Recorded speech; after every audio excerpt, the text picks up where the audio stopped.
Hi, my name is Debbie Geppert. I am a local person who grew up in East Hampton, grew up in Wainscott, and been here almost 60 years now. We are in Bostwick's Catering. I've been working with Bostwick's now for about 5 years, and we are the catering division to the restaurants. Before January of 2020, we were doing very well. We were just coming off a very successful 2019 season. In catering, people book ahead, year out, weddings, rehearsal dinners, big parties, and we had a lot on the books.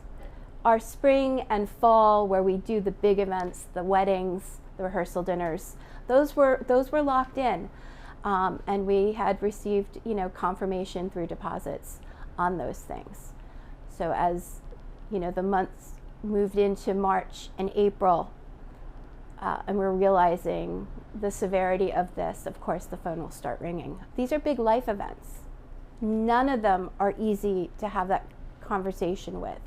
Many caterers do not have the policy of returning deposits, but it was so tenuous that Kevin and Chris, the owners of Bostwick's Catering, said, maybe we should start returning some of these deposits in good faith.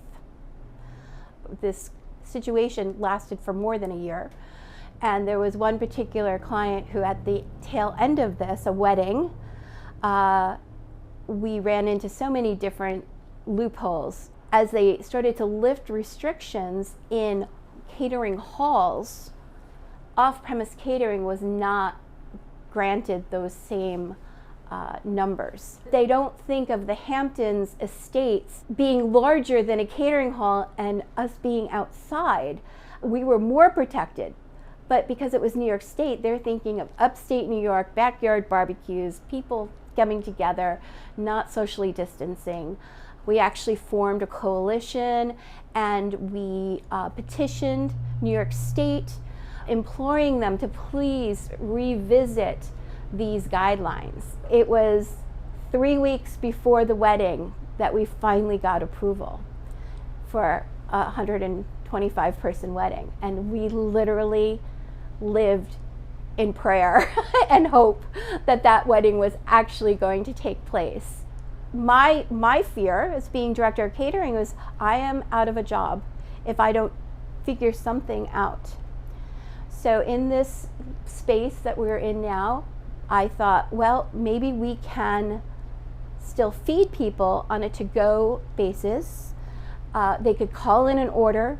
We could package it and walk it out to their car with all of the safety protocols. And it was a way to still keep connected, still feed people, and people really needed help. They were home and educating their children, working from home.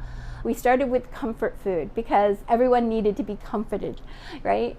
So it was chicken pot pies and my mother's meatloaf and mac and cheese. And of course, we kept Bostwick's food coming, so we had the Bostwick's baked clams and the Bostwick's chowders. And even though we were through masks and at a distance, I got to see people and I got to interact with people, and it really helped my sanity, because I don't know what I would have done if I didn't have that connection. Everyone wanted to do something, right, to help. And I felt like, it was very satisfying to be able to fill that need. A young girl, I would say she was in her 20s, probably my daughter's age. She was a nanny out here. So in those early times of COVID, the family brought her out, but she was very isolated and very alone. It was the holidays going into Christmas of 2020. And she stopped here and she goes, I'm treating myself to a lobster roll. It's my Christmas present or a holiday present, whatever it was. Engaged her in conversation, and she tells me that she's a nanny and that she's feeling very lonely and sad because she's not with her friends, and when she has a day off from work, she really doesn't do anything. and at the holidays, I make holiday cookies. And I sell bags of Christmas cookies, old-fashioned, all kinds of old-fashioned cookies. And so as she was leaving, I said, just a minute. And I grabbed the bag of cookies and I said, here, take these. A couple of days later, I got an email and it was from her. And she goes on to say in the email that, thank you so much for those cookies. You have no idea what these cookies meant to me, because there were 3 different kinds of cookies that I used to make with my mother. And my mother passed away last year. And I was feeling very sad because she wasn't here. And I felt like she reached out to me through your cookies. I can't. Because this girl was my daughter's age, and I just couldn't, her pain just, it was just, that got me, and that, the loneliness that people felt. And we could touch them through food. Food brings people together. Food is love, food is bond. And that was it for me. As we're coming out of COVID, our supply chains are, costs are high, seafood costs are high, but there's also the staffing. With the big onslaught of people who moved out here, housing became an issue. My seasonal workers, I've had people come out here for 20 years. They know how to find rentals. And last year, my assistant, who I've had for many years, she could not find anything for under $5,000 a month. Now, for a summer job to come out here and pay $5,000 a month it's not realistic. The work visas for the guys that come over from other places, those were limited, and we had to make hard choices. So as the catering is coming back, of course that's our business. We had to give up the market because I just don't have the people to staff the market and run the catering. Self-preservation.